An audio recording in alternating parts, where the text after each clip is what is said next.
السلام عليكم ورحمة الله وبركاته. أولياء أمور الصف الرابع الابتدائي، أهلا وسهلا بكم في فيديو جديد لمادة اللغة العربية.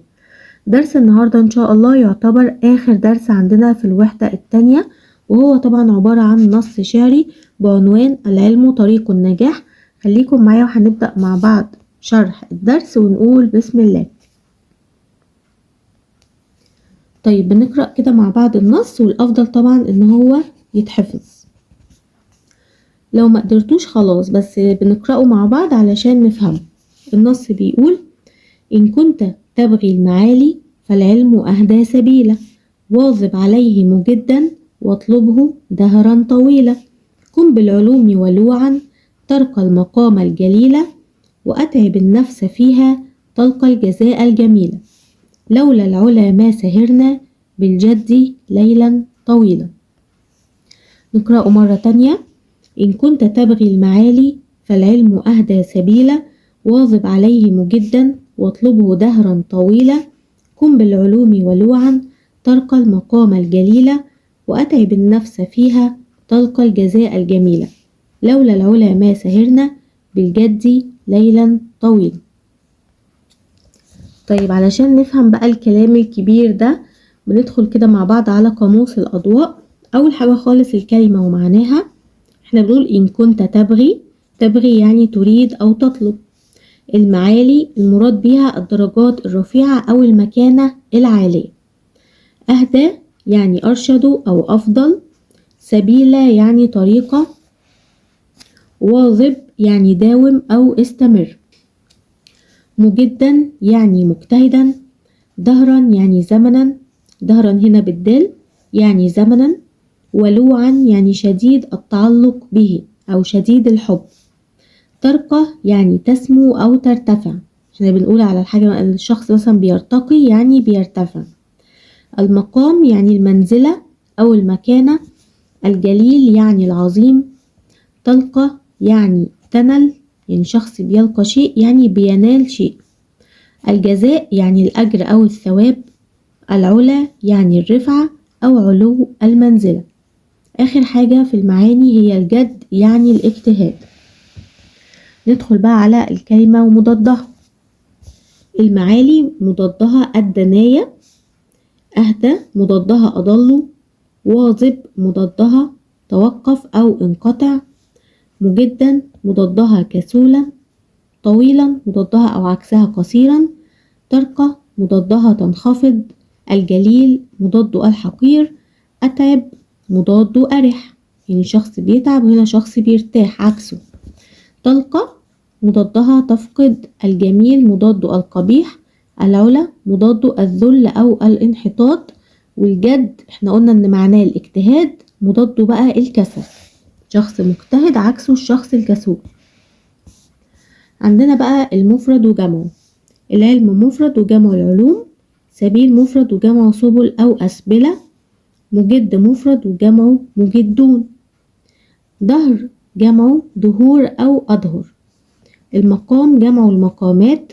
والنفس جمعها النفوس أو الأنفس. والجزاء مفرد وجمعه الجزاءات. آخر بقى حاجة عندنا هي الجمع ومفرده. المعالي جمع ومفردها المعلاه. والعلوم جمع ومفردها العلم. ندخل بقى على شرح النص الشعري عشان نفهم كل بيت معناه ايه بالظبط. أول بيت عندنا بيقول: إن كنت تبغي المعالي فالعلم أهدى سبيلا. الشعر هنا بيقول إن الإنسان اللي بيريد إن هو يتفوق ويصل إلى النجاح والمجد عليه إيه؟ عليه أن يسير في طريق العلم. البيت التاني بيقول: واظب عليه مجدا واطلبه دهرا طويلا، اللي هو العلم. على طالب العلم أن يجتهد في المواظبة على طلب العلم طوال حياته دون ملل. واطلبه دهرا طويلا يعني زمن طويل، يعني طول حياتك افضل طول الوقت اطلب العلم وما تزهقش ولا تمل أبدا. كن بالعلوم ولوعا ترقى المقام الجليل. يجب أن يكون المتعلم حريص على التزود بالعلوم المختلفة ليصل إلى المكانة العظيمة. ترقى المقام الجليلة يعني تصل إلى المكانة العظيمة. بعد كده هنا بيقول: وأتعب النفس فيها تلقى الجزاء الجميلة. على طالب العلم أو طالب المعالي اللي عايز يوصل لأعلى الدرجات بالعلم طبعا، لازم إن هو يتعب نفسه في تحصيل العلوم. ليه؟ علشان يصل للمكانة العالية ويحقق النتائج اللي هو بيريدها. آخر بيت بيقول لولا العلا ما سهرنا بالجد ليلا طويلا. يعني المجد هو الشيء اللي بيستحق ان احنا نسهر ونتعب ونجتهد علشان، لولا اللي احنا عايزين نوصل لأعلى المراتب وأعلى الدرجات ما كناش سهرنا أبدا ولا تعبنا. لذا علينا أن نجد ونكد ونسهر الليالي للوصول إليه. طيب ندخل بقى على مواطن الجمال. تبغي المعالي تعبير مجازي. احنا خدنا قبل كده التعبير المجازي والتعبير الحقيقي. التعبير الحقيقي هو الكلام اللي هو الطبيعي الحقيقي اللي احنا بنقراه. يعني مثلا لما نقول هنقول مثلا القمر منير، ده يعتبر تعبير حقيقي ان القمر فعلا منير يعني بينور. اما بقى التعبير المجازي لو قلنا مثلا القمر مصباح او مصباح ينير لنا الطريق، ده تعبير مجازي احنا صورنا فيه او شبهنا فيه القمر ان هو كالمصباح اللي بينور الطريق. طيب يبقى التعبير المجازي في تبغي المعالي، صور الشاعر في المعالي بشيء مادي يتسابق الناس في الحصول عليه. يعني كأن المعالي ده حاجة أو شيء ملموس أو مادي والناس بتتسابق عشان تحصل عليه. بيقول تبغي المعالي يعني تريد المعالي. العلم أهدى سبيله، ده برضو تعبير مجازي. ليه؟ لأن هو صور فيه العلم إن هو طريق والإنسان بيسير فيه. قلنا السبيل يعني الطريق، يبقى العلم أهدى سبيله تعبير مجازي صور العلم كأنه طريق بيسير فيه الإنسان. ترقى المقام الجليلة، ده تعبير عادي جدا بيدل على الأثر الطيب لطلب العلم وهو الوصول إلى المنازل العالية. لولا العلا ما سهرنا، ده تعبير بيدل على أن الوصول إلى المكانة العالية بيستحق السهر وبذل الجهد. تلقى الجزاء الجميلة، تعبير بيدل على أن من يتعب نفسه أو يتعب نفسه في طلب العلم بيفوز فوزا عظيما أو كبيرا بعد تحصيله. سبيلة، طويلة، الجليلة، كل دول كلمات متماثلة النهاية بتعطي جرزا موسيقيا يطرب له الآذان. ندخل بقى على أضواء على النص في صورة سؤال وجواب. السؤال الأول بيقول بما صور الشاعر العلم في البيت الأول. صوره بإيه؟ صور الشاعر العلم بطريق يسير فيه الإنسان. ما أفضل طريق للمعالي؟ اللي عايز يوصل للمعالي والدرجات العالية إيه أفضل طريق؟ طبعا طريق العلم. ما السبيل لتحقيق المجد والرفعة؟ طبعا المواظبة على طلب العلم بجد واجتهاد. بعد كده السؤال رقم 4، ما النصائح التي تصل بالإنسان للدرجات الرفيعة في الحياة؟ الاجتهاد في طلب العلم والحرص على التزود بالعلوم المختلفة دون ملل. يبقى اللي عايز ان هو يوصل للدرجات الرفيعة في الحياة بننصحه ان هو يجتهد في طلب العلم ويحرص على التزود بالعلوم المختلفة دون ملل. إلى ما يصل الإنسان بحرصه على العلم؟ إيه اللي الإنسان ممكن يوصله لو حرص على العلم؟ يصل إلى الرفعة والمقام العظيم. كيف تلقى الجزاء الجميل؟ إزاي؟ بأن أتعب نفسي في تحصيل العلم. الكسل مش بيؤدي إلى أي شيء. ما العلاقة بين قوله كن بالعلوم ولوعا وقوله ترقى المقام الجليلة؟ دي طبعا بيسأل ايه العلاقة ما بين البيت ده وده. دي طبعا علاقة سبب ونتيجة، يعني التعلق بالعلم بيبقى سبب للارتقاء بالمقام. ما دلالة قوله أتعب النفس فيها؟ ضرورة بذل الجهد والصبر وتحمل المشقة في طلب العلوم. ليه؟ لنيل ثمرة العلم طبعا والجزاء الجميل. كيف تطبق نصائح الشاعر عمليا في دراستك؟ وهنا بيسأل الطالب ازاي تقدر تطبق النصائح بتاعت الشاعر في دراستك انت.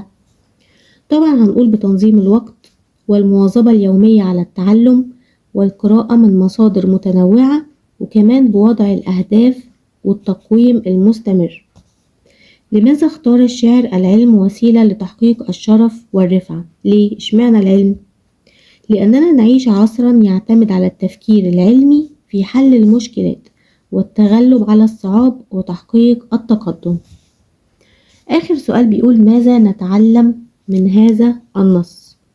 بنتعلم منه الحرص على طلب العلم للوصول إلى المنزلة العالية، وكمان بنتعلم الصبر والمواظبة في طلب العلم والبحث عنه. بنتعلم كمان السعي الجاد في العلا أو إلى العلا بالعلم. ندخل بقى على أنشطة الأضواء. ضع علامة صح وغلط. العلم أرشد طريق يسير فيه الإنسان صحيح. ينصحنا الشاعر بالمواظبة على طلب العلم أكيد. الحرص على العلم يضر الإنسان طبعا غلط، ده بيفيده. الذي يطلب العلا عليه أن يجتهد ويتعب صحيح.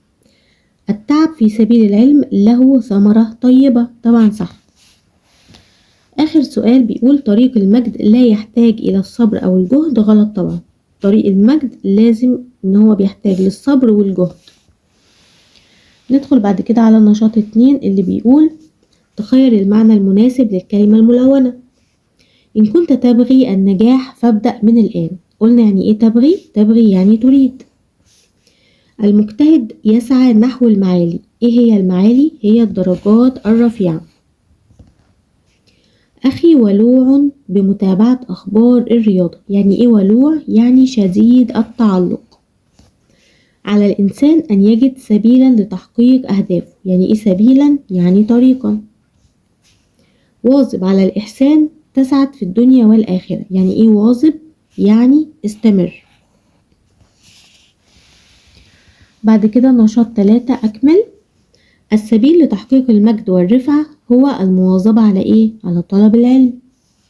عندما يحرص الإنسان على العلم يصل إلى المكانة العالية والدرجات الرفيعة. من أجل العلا يسهر طالب العلم ليلا ويعمل بجد واجتهاد. نشاط 4 بيقول أجب عما يأتي. كيف يصل الإنسان للمجد؟ بيصل إزاي؟ بالمواظبة على طلب العلم بجد واجتهاد. اذكر فوائد العلم كما جاء في النص. وصول الإنسان إلى الرفعة والمقام العظيم. دي طبعا فوائد العلم. بعد كده بيقول لماذا يعد قول الشاعر تبغي المعالي تعبير مجازي؟ قلنا قبل كده لأنه صور المعالي بشيء مادي يتسابق الناس للوصول إليه. ماذا يحدث للإنسان عندما يجتهد ويتعب في سبيل العلم؟ يصل إلى المنزلة العالية والرفعة والمقام الجليل. نشاط 5 اقرأ ثم أجب. إن كنت تبغي المعالي فالعلم أهدى سبيلا. واظب عليه مجدا واطلبه دهرا طويلا. تخير الإجابة الصحيحة. مرادف تبغي. مرادف يعني معنى. تبغي هي تطلب. مضاد أهدى. مضاد أهدى هي أضل. مفرد المعالي. قلنا مفرد المعالي هي إيه؟ هي المعالات. أكمل ما يأتي. طريق الوصول للمجد والنجاح هو إيه؟ هو طريق العلم طبعا. نصح الشاعر في البيت الثاني اللي هو واظب عليه مجدا واطلبه دهرا طويلا.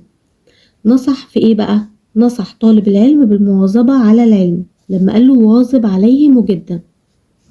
ما فائدة اهتمام الإنسان بالعلم كما تفهم من البيت الأول؟ البيت الأول اللي هو إن كنت تبغي المعالي فالعلم أهدى سبيلا. يبقى فائدة اهتمام الإنسان بالعلم هو تحقيق الرفعة. بعد كده بيقول ما الجمال في قول الشاعر العلم أهدى سبيلا؟ قلنا ده طبعا تعبير مجازي. صور العلم كأنه طريق. هات من البيتين كلمتين لهما نفس النهاية. هنقول سبيلة وطويلة. اسما به ألف لينة. أهدى. طبعا هو بينتهي بياء بس ياء غير منقوطة. يعني ايه غير منقوطة؟ يعني مفيش تحتها نقطتين. احنا بننطقها كأنها ألف عشان كده اسمها ألف لينة، لكن هي جاية على شكل ياء. طيب ندخل على النشاط 6 اقرأ ثم أجب. كن بالعلوم ولوعا ترقى المقام الجليل وأتعب النفس فيها تلقى الجزاء الجميل. اختر الإجابة الصحيحة. مرادف أو معنى ولوع هو شديد التعلق. مضاد الجليل هو الحقير. ليه الحقير؟ لأن أصلا معنى الجليل هو العظيم، يبقى عكس العظيم الحقير. جمع النفس هي النفوس. جمع النفس هي النفوس. ده علامة صح وعلامة خطأ. نستمد قوتنا من العلم النافع، أكيد طبعا صح. لا يحتاج طلب العلم إلى تعب أو بذل جهد، طبعا غلط. أكمل ما يأتي. الكلمتان الجليلة والجميلة لهما إيه؟ لهما نفس النهاية. التعبير الذي يدل على شدة الحب كان إيه؟ كن بالعلوم ولوعا، يعني شديد التعلق. ما جزاء من يتعب نفسه في طلب العلم؟ يجد الجزاء الحسن، ويصل طبعا إلى أعلى الدرجات. اقرأ وتناقش. قال الشاعر: العلم يرفع بيتا لا عماد له، والجهل يهدم بيت العز والكرم. كن بالعلوم ولوعا ترقى المقام الجليل. ده شاعر قال كده، وده شاعر تاني قال كده. اختر بالمقارنة بين البيتين، يعني هنقارن ما بين البيت ده والبيت ده، نجد ان بينهما ايه؟ طبعا تشابه. هنا بيتكلم على العلم وقيمة العلم، ونفس الحكاية برضو في البيت ده. نشاط 7. اقرأ ثم أجب. كن بالعلوم ولوعا ترقى المقام الجليل، وأتعب النفس فيها تلقى الجزاء الجميل. لولا العلا ما سهرنا بالجد ليلا طويل. تخير الإجابة الصحيحة. مرادف الجليل، يعني قلنا معنى الجليل إيه؟ قلنا العظيم. مضاد سهرنا هي نمنا. مفرد العلوم هو العلم. بعد كده ضع علامة صح أو غلط. العلم هو الطريق الذي يوصل للمجد والرفعة، طبعا صح. تحصيل العلم لا يحتاج إلى بذل الجهد، غلط. عشان نحصل العلم لازم نبذل جهد. أكمل قول الشاعر: العلم للمجد باب. ده تعبير مجازي. ليه تعبير مجازي مش حقيقي؟ لأن هو شبه المجد كأنه باب. إلا ما يدعون الشاعر في هذه الأبيات يدعون إلى الاجتهاد في طلب العلم. نشاط 8. اقرأ ثم أجب. إن كنت تبغي المعالي فالعلم أهدى سبيلا، واظب عليه مجدا واطلبه دهرا طويلا.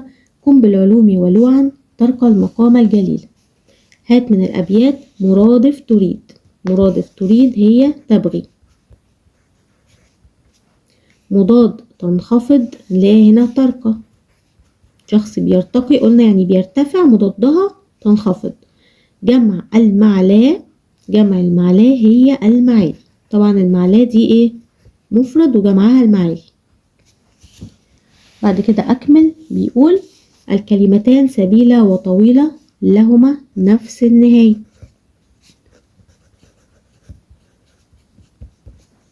من صفات طالب العلم، من صفاته الجد والاجتهاد والمواظبة.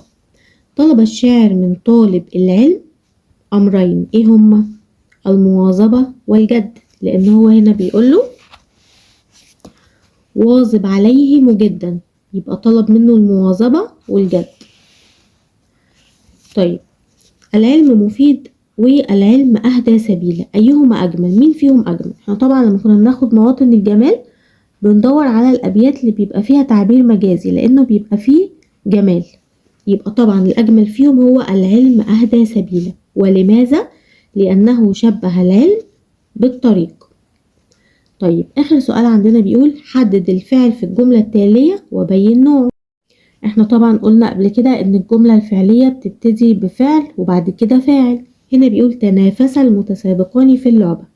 تنافس ده فعل. فعل ايه؟ فعل ماضي، هما اتنافسوا خلاص.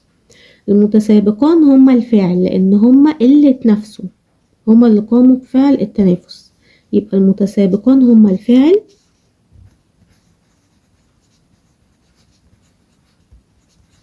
وبين نوعه. نوعه ايه بقى الفعل ده؟ نوعه مثنى.